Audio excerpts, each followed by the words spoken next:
Gary, is there a feeling that it was a case of shot yourself in the foot today? Yeah, listen, St Mirren have won the game, and we acknowledge that, but I think it was more a case that we helped them than they beat us. The 3 goals are desperately disappointing for us. I think we could have done better at every one of them.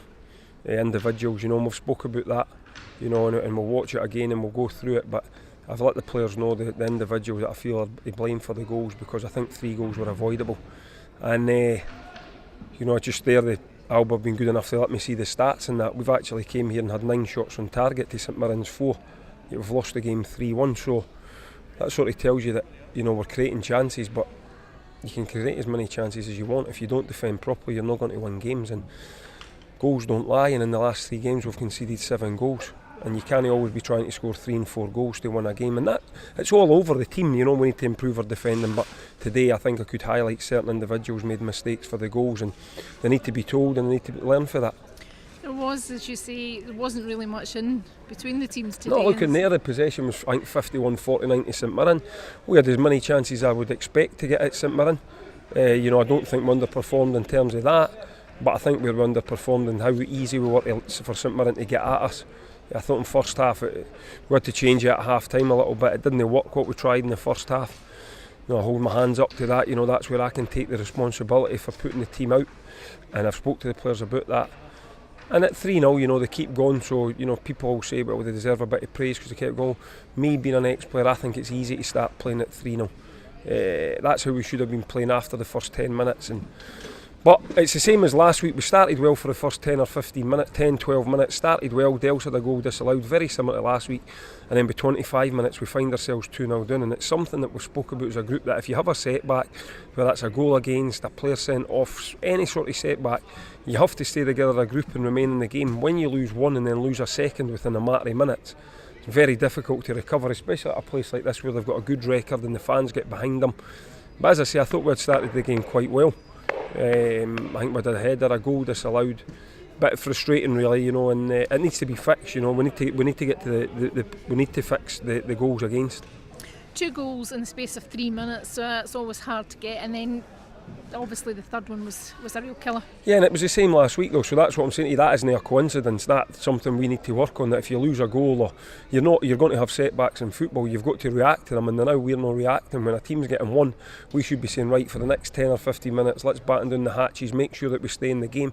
Whereas it's going 1-2 and then straight away you're thinking, how hard's this going to be to get back in it? Now, all right, last week we got a goal back quickly, but as it is today, we never got one back until it was 3-0. Now, I set the players a challenge at half time, 2-0, to say we have to get the next goal. I says whether that comes in the 50th minute, 60th minute, 70th minute, 2-1, it makes him nervy, you're still in the game. But I think within 15 minutes they've went 3-0, and if I'm being honest, the game's over at 3-0. So, no, everything we tried, we set today as challenges in the first half. The second half, we never done it. We need to learn for it. Listen, I'm critical, but the players are hurting as much as me. They're not in there thinking, oh well, we'll just move on to next week. They're hurting as much as me. They're having a go at each other, which is what I want. But I can't come on here and tell you lies. We're conceding too many goals and we need to fix it. What do you think that is down to? Because there was a wee spell there that defensively was better. Sometimes it's different. Against Livingston, one was a penalty, which is a rash challenge, but it's a penalty. Last week one was a bit of brilliance, but today I think it's individual errors, so there's a mixture there. When it's the brilliance, you can accept it, you hold your hands up and say, right, that's different class, good enough to win any game. The individual stuff worries me, and we need to identify it, and we need to let the players know in the right way. It's not a blame culture. We need to speak to them, because until they watch it back, they maybe not be aware that they're to blame. So we need to watch that back with the group, and we need to have a talk about it. And at the end of the day, I need to tell them what I want. I'm the manager, they need to do what I want. But we can't keep conceding 2s and 3s, or we've got to just finish the table mid-table or something. So I always feel confident we'll score. I thought Kano came on today and done really well. I thought Tappy came on and done well. And the subs seem to be coming on and making a bit of impact, which is good. But we didn't want them coming on chasing the game at 2 and 3-0 down. And as I say, we've got a lot of work to do. I think our good start has now just became an average start. I always say I would be honest with you. I think we've had an average start now. 7 games in the league, you've won 3 and we've lost 3. It's an average start, and that's all it is. And it needs to be better than that if we want to get into the playoff.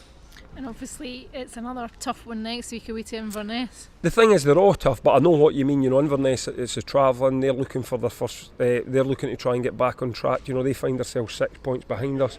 They'll be targeting that game to try and get 3. We'll be targeting it to try and get 9 in front of them.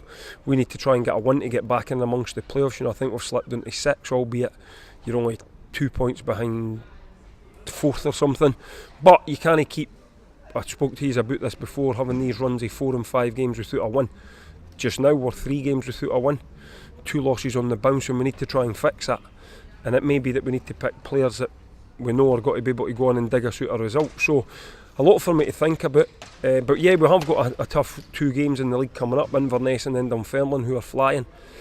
But I've got every confidence in the players. You know, we've not become a bad team overnight. What we've done is we've become bad defensively, and we need to fix that.